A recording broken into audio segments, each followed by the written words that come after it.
നമസ്കാരം.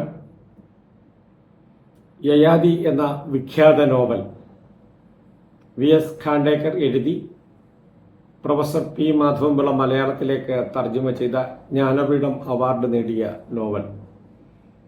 അതിൻ്റെ വായന അനുഭവങ്ങൾ പങ്കിടുകയാണ്. ഇത് ഏഴാമത്തെ എപ്പിസോഡാണ്. നമ്മൾ ആറാമത്തെ അധ്യായമാണ് വായിച്ച് തുടങ്ങുന്നത്, അനുഭവങ്ങൾ പങ്കുവയ്ക്കുന്നത്. അഞ്ചാമത്തെ അധ്യായത്തിൽ അശ്വമേധയാഗത്തെക്കുറിച്ചാണ്. നഹുഷൻ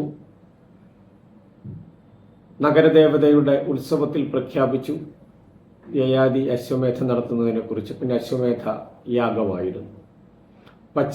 ആര്യാവർത്തത്തിൻ്റെ പശ്ചിമ പൂർവ്വ ദിക്കുകളിലും ഉത്തര ദക്ഷിണ ദിക്കുകളിലുമൊക്കെ സഞ്ചരിച്ച് വിവിധ ജനസഞ്ചയങ്ങളെ കണ്ട് ഘോര വനങ്ങളിലൂടെയൊക്കെ യാത്ര ചെയ്ത് ഒത്തിരി അനുഭവങ്ങൾ, പകൽ പരാക്രമം, നഹുഷന്റെ മകനോട് യുദ്ധം ചെയ്യാൻ ആരും തയ്യാറാകുകയില്ല.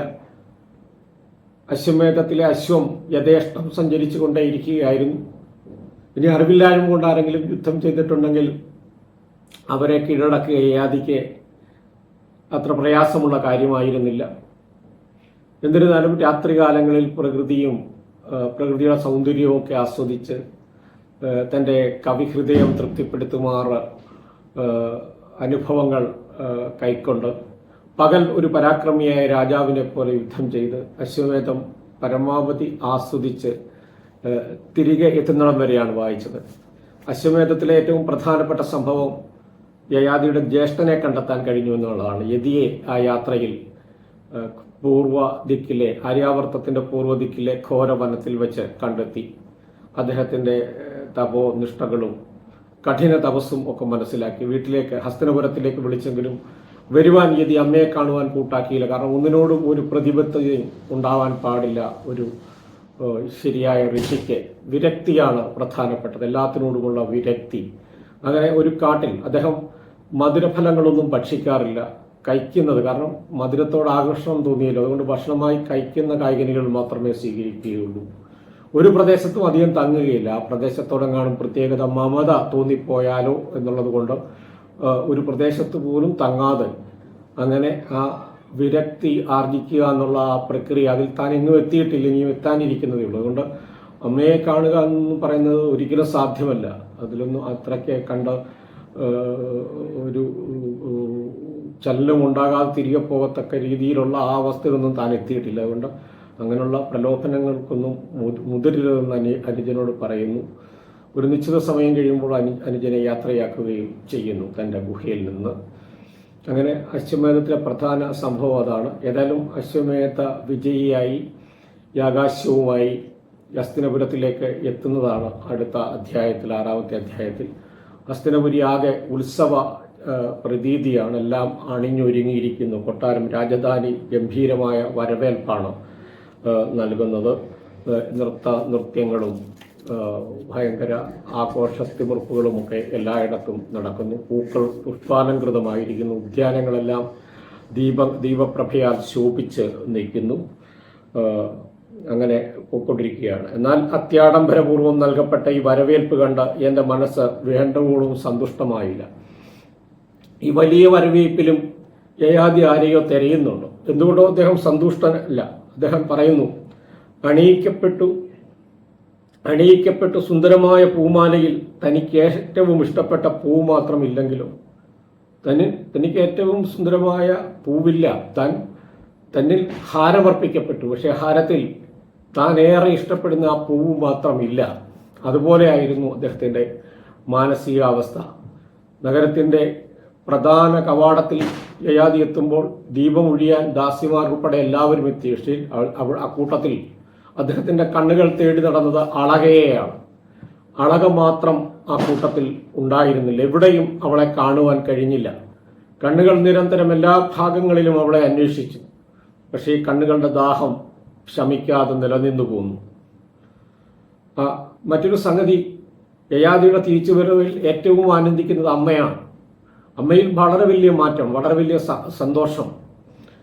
അവരുടെ യൗവനം തിരികെ കിട്ടിയതുപോലെ ആണ് അമ്മയുടെ പെരുമാറ്റം. അമ്മയുടെ സ്നേഹനിർഭരമായ കണ്ണുകളിൽ നിന്ന് ഒഴുകിയ വാത്സല്യത്തിൽ കുളിച്ചിട്ട് പോലും ആ അമ്മ അത്ര സന്തോഷത്തോടെ തന്നോട് പെരുമാറിയിട്ടും തൻ്റെ മനസ്സിൻ്റെ ഏതോ ഒരു മൂല വരണ്ട് തന്നെ കിടക്കുന്നു.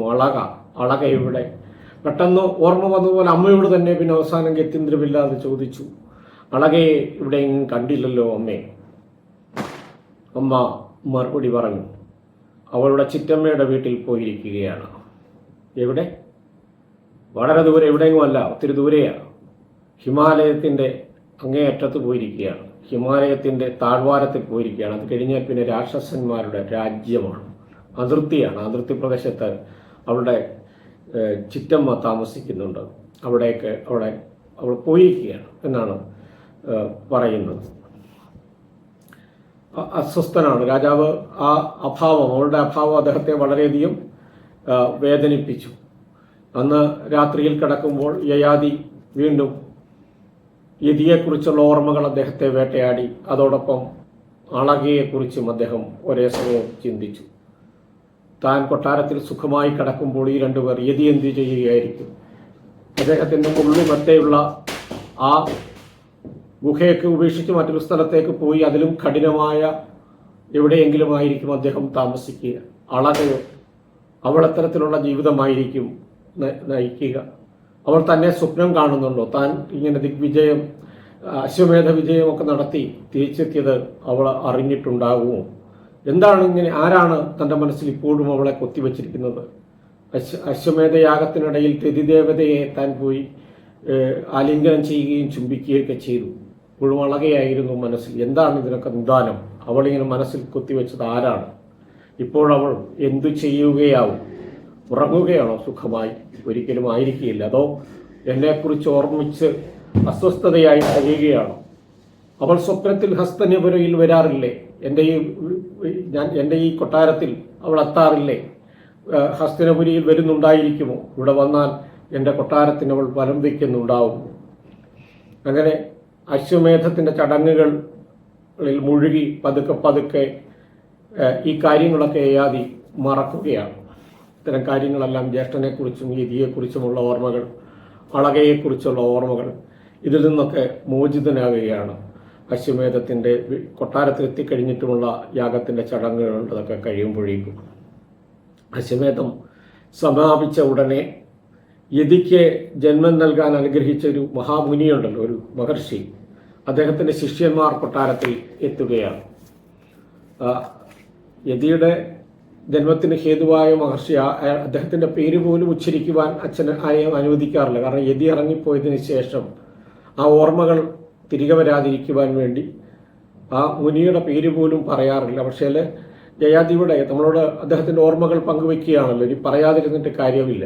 അദ്ദേഹം അങ്കിരസാണ്, മഹർഷി ദേവന്മാർ വളരെ പ്രശസ്തനായൊരു മഹർഷിയാണ് അങ്കിരസ്. ജീവിതാനുഭവങ്ങൾ നമ്മളോട് വിവരിച്ചു തരികയാണല്ലോ യയാതി. അപ്പോൾ ഇതൊന്നും മറച്ചു വെച്ചിട്ട് കാര്യമില്ല. അങ്കിരസിൻ്റെ ശിഷ്യന്മാർ വന്നിരിക്കുന്നത് ദേവന്മാരും ദാനവരും തമ്മിൽ യുദ്ധം തുടങ്ങുവാൻ പോകുന്നതിനെ കുറിച്ചുള്ള വാർത്തകൾ വരുന്നു. യുദ്ധം ഭയങ്കരമായ വിപത്തുകൾ സൃഷ്ടിക്കും, ഒത്തിരി മരണങ്ങൾ സൃഷ്ടിക്കും, സ്ത്രീകളും കുട്ടികളും അനാഥരായിത്തീരും. അതൊഴിവാക്കാൻ വേണ്ടി അങ്കിരസ് ഒരു ശാന്തി യജ്ഞം നടത്താനായിട്ട് തീരുമാനിച്ചിരിക്കുകയാണ്. ആ യജ്ഞത്തിൽ അദ്ദേഹത്തിൻ്റെ പ്രിയ ശിഷ്യനായ കജനാണ് പ്രധാന ആചാര്യൻ. പ്രധാന ഋത്തിക് കജനാണ്. കജൻ ദേവഗുരുവായ ബൃഹസ്പതിയുടെ പുത്രനാണ്. അതുകൊണ്ട് തന്നെ ദേവഗുരുവിൻ്റെ മകനാണ് എന്നുള്ളത് കൊണ്ട് തന്നെ രാക്ഷസന്മാർ ഒത്തിരി വിഘ്നങ്ങൾ യജ്ഞത്തിന് സൃഷ്ടിക്കുവാൻ സാധ്യതയുണ്ട്. അവിടെ സുരക്ഷ ഒരുക്കുവാൻ യയാതിയെ വിട്ടു നൽകണമെന്ന് ആവശ്യപ്പെട്ടുകൊണ്ടാണ് അങ്കിരസ് ശിഷ്യന്മാരെ അയച്ചിരിക്കുന്നത്. ഏതായാലും യയാതിയെ സംബന്ധിച്ചിടത്തോളം ഇത് വലിയൊരു അംഗീകാരത്തിനുള്ള വഴിയാണ്. അശ്വമേധത്തെക്കാളും വലിയൊരു സംഭവമാണ് നടക്കാൻ പോകുന്നത്. അവിടെ ചെന്ന് അത് ഈ ദൗത്യം ഏറ്റെടുത്ത് താൻ വിജയിക്കുകയാണെങ്കിൽ തൻ്റെ കീർത്തി പിന്നെയും ലോകമെമ്പാടും പരക്കും. ദേവേന്ദ്രൻ പോലും തന്നെ വിളിപ്പിക്കും. അങ്ങനെ ആ പ്രശസ്തിയെക്കുറിച്ചൊക്കെ അദ്ദേഹം സ്വപ്നം കാണുകയാണ്. യതിയുമായുള്ള കൂടിക്കാഴ്ച ജീവിതത്തിലെ ഒരു ഭയങ്കര സ്വപ്നമായിരുന്നു. ജീവിതത്തിലെ ഒരു ഭയങ്കര സ്വപ്നമായിട്ടാണ് യയാതി ജ്യേഷ്ഠനുമായിട്ടുള്ള കൂടിക്കാഴ്ചയെ കാണുന്നത്. അളകയെ ചുംബിച്ചത് ജീവിതത്തിലെ ഒരു സുന്ദര സ്വപ്നമായിരുന്നു. രണ്ട് സ്വപ്നങ്ങളും തമ്മിലുള്ള അന്തരം പറയുകയാണ്. ഒന്ന് സുന്ദരമായിരുന്നു, മറ്റൊന്ന് ഭയങ്കരമായിരുന്നു. പക്ഷേ ഇത് രണ്ടും വെറും സ്വപ്നങ്ങൾ മാത്രമായിരുന്നു. എന്നാൽ ശാന്തിയജ്ഞം വെറുമൊരു സ്വപ്നമല്ല, അതൊരു യാഥാർത്ഥ്യമാണ്. താൻ അവിടേക്ക് പോയി കഴിഞ്ഞാൽ യാഗരക്ഷ ചെയ്യുന്ന സമയത്ത് വീരത്വവും പരാക്രമവും ലോകത്തിനു മുമ്പിൽ വ്യക്തമാകും. താൻ ആരാണെന്ന് ലോകം അറിയും. അവിടെ ദേവേന്ദ്രൻ തൻ്റെ ലോകത്തെ ഇന്ദ്രസദസ്സിലേക്ക് തന്നെ വിളിപ്പിക്കും, താൻ ആ ദൗത്യം വിജയകരമായി നിർവഹിച്ചാൽ. അതിനുശേഷം സ്വർഗത്തിൽ പോകും. അവിടെ അളകയേക്കാൾ 1000 മടങ്ങ് സുന്ദരിമാരായ അപ്സരസുകൾ സന്തോഷിപ്പിക്കുവാനുണ്ടാവും. അങ്ങനെയൊക്കെ അദ്ദേഹം കിനാവ് കാണുകയാണ്. അങ്ങനെ ദേവേന്ദ്രന്റെ ലോകത്തിൽ താൻ ദേവലോകത്തിൽ ചെന്നുപെട്ടാൽ ദേവേന്ദ്രനോടൊരു കാര്യം താൻ തീർച്ചയായും ആവശ്യപ്പെടും. അല്ലയോ ദേവേന്ദ്ര, ദാനവ യുദ്ധത്തിൽ ഞാൻ എല്ലായ്പ്പോഴും അങ്ങേക്ക് പിന്തുണ നൽകും. ഇപ്പോൾ മാത്രമല്ല, എല്ലായ്പ്പോഴും. അങ്ങ് എനിക്ക് വേണ്ടിയും ഒരു കാര്യം പ്രതിഫലമായി ചെയ്യണം. നഹുഷന്റെ സന്താനങ്ങൾക്കൊരിക്കലും സുഖം ലഭിക്കുകയില്ല, മനോസുഖം ലഭിക്കുകയില്ല. ആ ശാപത്തെക്കുറിച്ച് നമ്മൾ കഴിഞ്ഞ അധ്യായത്തിൽ പറഞ്ഞതാണ്. ആ ശാപത്തിന് എൻ്റെ പിതാവ് ഇരയായിട്ടുണ്ട്. അദ്ദേഹത്തെ ആ ശാപത്തിൽ നിന്ന് മോചിപ്പിക്കുവാനുള്ള ഉപായം അങ്ങെനിക്ക് പറഞ്ഞു തരണം. അങ്ങനെയാണെങ്കിൽ ദാനവന്മാരുമായുള്ള യുദ്ധത്തിൽ എല്ലായ്പ്പോഴും ഞാൻ അങ്ങയോടൊപ്പം നിൽക്കാം. ഇങ്ങനെയൊക്കെ അദ്ദേഹം വിചാരിക്കുകയാണ്. തനിക്ക് ആ ദൗത്യം ഏറ്റെടുക്കാൻ കഴിഞ്ഞാൽ ഇതൊക്കെ നടക്കും എന്ന് കണക്ക് കൂട്ടുകയാണ് യയാതി. പക്ഷേ അമ്മ 7 കിലോ 8 കിലോ അടുക്കില്ല ഒരു തരത്തിലും മകനെ. കാരണം അമ്മയെ സംബന്ധിച്ചിടത്തോളം കുഞ്ഞാണ്. മകൻ എത്ര വലുതായാലും അമ്മയ്ക്ക് അവൻ കുഞ്ഞു തന്നെയാണ്. അമ്മ അവനോട് പറയുന്നുണ്ട്, ഈ അമ്മയുടെ ദൗർബല്യം അവനെ തടയുകയാണ് പോകുന്നതിൽ നിന്ന്. രാക്ഷസന്മാരുടെ പരാജയത്തിൻ്റെയും എൻ്റെ പരാക്രമത്തിൻ്റെയും സ്വപ്നങ്ങൾ കാണുകയായിരുന്നു യയാതി. പക്ഷെ അമ്മ അവിടെയും ഭയങ്കര വലിയ തടസ്സങ്ങൾ സൃഷ്ടിക്കുകയാണ്. പക്ഷെ അമ്മയുടെ ആ തടസ്സമെല്ലാം മാറ്റി പോകുവാനായിട്ട് യയാതി തീരുമാനിക്കുകയാണ്. അങ്ങനെയാണ് 6-ാമത്തെ അധ്യായം അവസാനിക്കുന്നത്. 7-ാമത്തെ അധ്യായം അങ്കിരസിൻ്റെ ആശ്രമത്തിലേക്കുള്ള യാത്രയാണ്. അനുയായികളും അംഗരക്ഷകരുമൊക്കെയായി യയാതി യാഗരക്ഷയ്ക്കായിട്ട് അങ്കിരസിൻ്റെ ആശ്രമത്തിലേക്ക് പോവുകയാണ്. സമയം സന്ധ്യയായി. മുമ്പിലെ കുറ്റിക്കാട്ടിൽ നിന്ന് കറുത്ത പുകപടലങ്ങൾ നീലാകാശത്തിലേക്ക് പുകമഞ്ഞ് ഉയരുന്നുണ്ടായിരുന്നു. ഏതോ നർത്തകിയുടെ താളനിബദ്ധമായ പദവിന്യാസം പോലെ കൂടുകളിലേക്ക് തിരിച്ചെത്തുന്ന പക്ഷികളുടെ മധുര സ്വരം കേട്ടു തുടങ്ങി. എപ്പോഴും പകൽ പരാക്രമിയായ യയാതി രാത്രിയിൽ കവിഹൃദയത്തോടെ ഓരോന്ന് ചിന്തിക്കുന്നതാണ് എപ്പോഴും നമ്മൾ കാണുന്നത്. അത് അശ്വമേധയാഗത്തിൻ്റെ നാളുകളിൽ ആ 1.5 വർഷവും അങ്ങനെ തന്നെയാണ് നമ്മൾ കണ്ടത്. ഇപ്പോൾ ഈ യാഗരക്ഷയ്ക്കായി കാട്ടിൽ ആശ്രമത്തിലെത്തുമ്പോഴും അതുതന്നെ.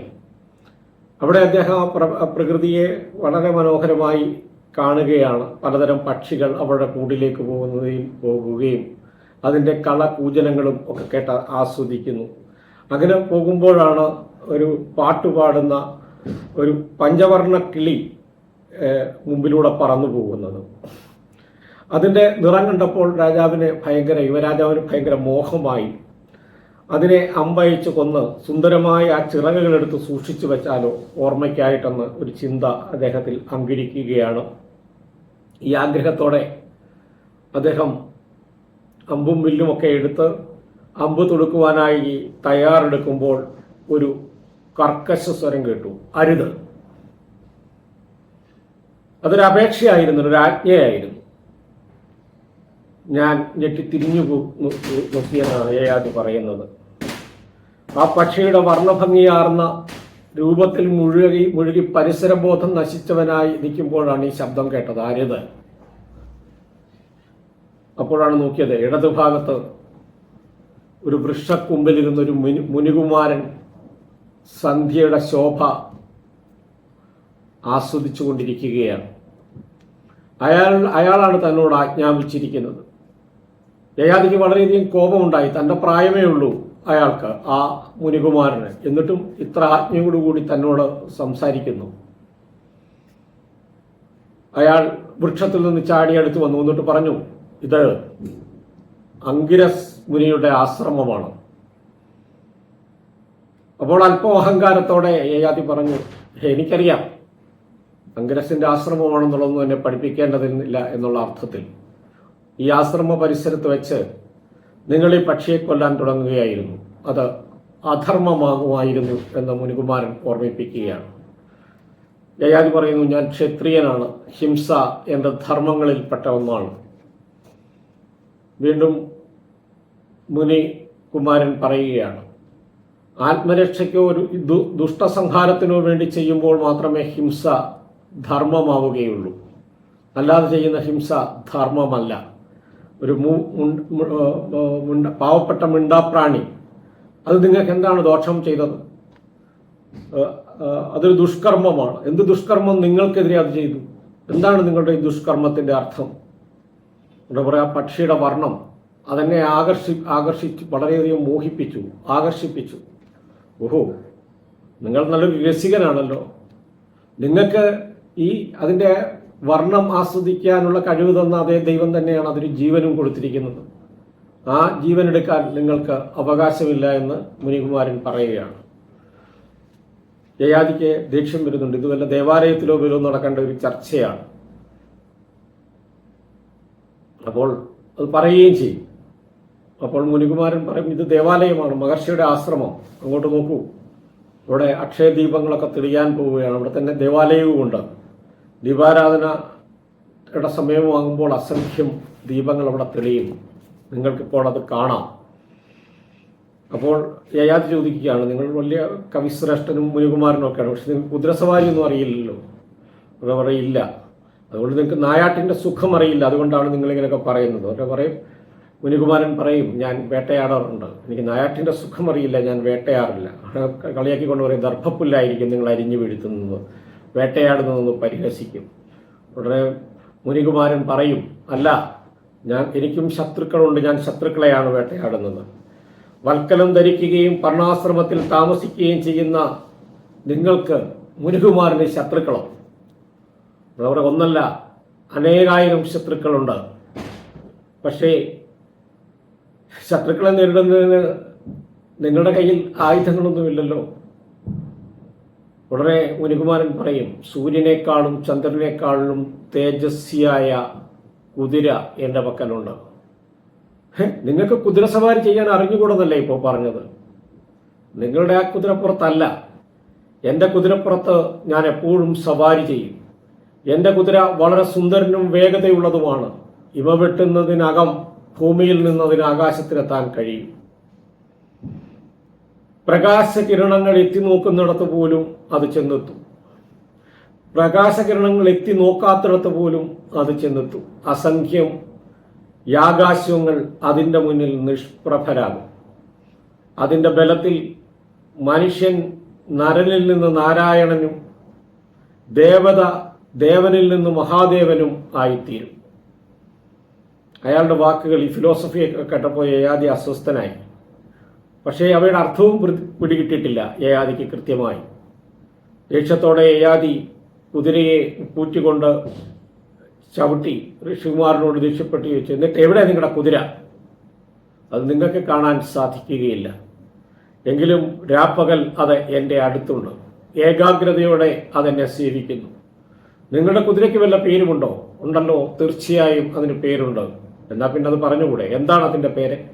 ആത്മാവ്. എൻ്റെ ആത്മാവാണ് പ്രകാശത്തെക്കാൾ വേഗത്തിൽ സഞ്ചരിക്കുന്നത്. പ്രകാശം എത്താത്ത ദിക്കുകളിലേക്ക് പോലും സഞ്ചരിക്കുവാൻ കഴിയും. സൂര്യൻ്റെയും ചന്ദ്രൻ്റെയും അടുത്തേക്ക് യാത്ര ചെയ്യുവാൻ കഴിയും. അതിൻ്റെ ശക്തി അപാരമാണ്. അപ്പോഴാണ് യയാതി ഓർക്കുന്ന, അമ്മ പറഞ്ഞിരുന്നു കൊട്ടാരത്തിൽ നിന്ന് ആശ്രമത്തിലോട്ട് പോകുമ്പോൾ ആശ്രമത്തിൽ പെരുമാറേണ്ടതും അവിടെ മുനികുമാരന്മാർ കാണും, അവരോടൊക്കെ വിനയത്തോടു കൂടിയൊക്കെ പെരുമാറണം, അല്ലാതെ ദേഷ്യവും കൊട്ടാരത്തിൻ്റെ രീതികളൊന്നും പറ്റില്ല. അതൊക്കെ മനസ്സിലോർത്തപ്പോൾ യയാതി ഒന്ന് അടങ്ങുകയാണ്. അന്ന് രാത്രിയിലാണ് അങ്കിരസ് പരസ്പരം ഇവരെയൊക്കെ പരിചയപ്പെടുത്തുന്നത്, മുനികുമാരന്മാരെയൊക്കെ പരിചയപ്പെടുത്തുന്നത്. അപ്പോഴാണ് അത് കജനാണ് എന്ന് യയാതിക്ക് മനസ്സിലാകുന്നത്. താൻ സംസാരിച്ചത് കജനോടായിരുന്നു എന്നറിഞ്ഞപ്പോൾ യയാതിക്ക് അല്പം ബുദ്ധിമുട്ടൊക്കെ തോന്നി. കാരണം അത്രയും പ്രതീക്ഷിച്ചില്ല, അത്രയ്ക്ക് പ്രശസ്തനാണ് കജൻ. അദ്ദേഹത്തിൻ്റെ യശസ് അന്ന് ഹസ്തിനപുരിയിലും എല്ലായിടത്തും എത്തിയിരുന്നു. ദേവഗുരുവായ ബൃഹസ്പതിയുടെ പുത്രനാണ്. അതുമാത്രമല്ല, അങ്കിരസ് തൻ്റെ യജ്ഞശാലയിൽ ഇത്രയും ചെറുപ്പത്തിലുള്ള ഒരാൾക്ക് പ്രധാന ഋത്തിക്കായി ചുമതല കൊടുക്കണമെങ്കിൽ അത്രയ്ക്ക് മഹാൻ തന്നെ ആയിരിക്കണം കജൻ. പിന്നീട് ഈ അധ്യായത്തിൽ കജനുമായിട്ടുള്ള സംഭാഷണങ്ങളുമൊക്കെയാണ്. അവർ സുഹൃത്തുക്കളാകുകയാണ്. വളരെ താത്വികമായ ചർച്ചകളിലും ഒക്കെ ഏർപ്പെടുന്ന കജനെയും യയാതിയെയാണ്. കാരണം അവർക്ക് താമസിക്കുവാൻ കൊടുത്തിരിക്കുന്ന യാഗരക്ഷയ്ക്ക് വേണ്ടി യയാതിക്കും യാഗത്തിൻ്റെ പ്രധാന ആചാര്യനായ കജനും കൊടുത്തിരിക്കുന്ന അടുത്തടുത്തുള്ള പർണശാലകളാണ്. അപ്പോൾ രാത്രികാലങ്ങളിൽ കജൻ പ്രാർത്ഥനയിലും ധ്യാനത്തിലുമൊക്കെ ഇരിക്കുന്നത് യയാതിക്ക് കാണുവാൻ കഴിയും. അദ്ദേഹം പല വിഷയങ്ങളും സംസാരിക്കും. ആത്മീയമായ പല കാര്യങ്ങളിലും അറിവ് നേടും. യജ്ഞത്തിൻ്റെ മുഖ്യ കാർമ്മികത്വം വഹിക്കുന്ന കജൻ ജലപാനം മാത്രമേ ഉള്ളൂ, ആഹാരം കഴിക്കില്ല. യജ്ഞത്തിൻ്റെ മുഖ്യ രക്ഷയുടെ ചുമതലയുള്ള യയാതിക്കും ആ ചുമതല നിർവഹിക്കുമ്പോൾ ജലപാനം മാത്രമേ സാധ്യമാവുകയുള്ളൂ. പക്ഷേ പിടിച്ചു നിൽക്കാൻ യയാതിയെ പോലെ ഒരാൾക്ക് കഴിയുകയില്ല. അതുകൊണ്ട് അദ്ദേഹത്തോടൊപ്പമുള്ള അംഗരക്ഷകരിൽ 6 പേർ 6 ദിവസം ഓരോരുത്തർ ടേൺ വെച്ച് വരും. 7ാമത്തെ ദിവസമാണ് യയാതി യാഗത്തിന് രക്ഷ നൽകേണ്ടത്. നിയമപ്രകാരം എല്ലാ ദിവസവും യാഗത്തിന് ആചാരപ്രകാരവും രക്ഷ നൽകേണ്ടത് രാജാവാണെങ്കിലും ആഴ്ചയിൽ ഒരു ദിവസമാണ് ആ ചുമതല യയാതിക്ക് ലഭ്യമാകുന്നത് കൊടുത്തിരിക്കുന്നത്. കാരണം അത്രയും കാലമൊന്നും പിടിച്ചു നിൽക്കാൻ, ആ വെള്ളം മാത്രം കുടിച്ച് പിടിച്ചു നിൽക്കാൻ യയാതിക്ക് കഴിയില്ല. ഒരു ദിവസം തന്നെ വെള്ളം മാത്രം ജലപാനം ചെയ്ത് കഴിയുക എന്ന് പറയുന്നത് അദ്ദേഹത്തിന് വളരെ ബുദ്ധിമുട്ടാണ്. പക്ഷെ കജൻ വളരെ ആഹ്ലാദത്തോടെ ശരീരത്തിൽ ഒരു കോട്ടവും തട്ടാതെ ജലം മാത്രം ഭക്ഷിച്ച് ദിവസങ്ങളോളം കഴിയുന്നത് കജനിൽ അദ്ദേഹത്തോടുള്ള യയാതിയിൽ കജനോടുള്ള ആദരവും അടുപ്പവും സ്നേഹവുമൊക്കെ വളരെയധികം വർദ്ധിപ്പിച്ചു. അങ്ങനെ അവരവിടെ വളരെ നല്ല സുഹൃത്തുക്കളായി കഴിഞ്ഞു പോകുന്ന ഈ മുഹൂർത്തത്തിൽ നമുക്കിതിവിടെ ഇന്ന് അവസാനിപ്പിക്കാം. ബാക്കി കാര്യങ്ങൾ അടുത്ത ദിവസം അടുത്ത എപ്പിസോഡിൽ സംസാരിക്കാം. എല്ലാവരോടും നന്ദി അറിയിക്കുന്നു. നല്ല ദിവസം ആശംസിക്കുന്നു. നമസ്കാരം.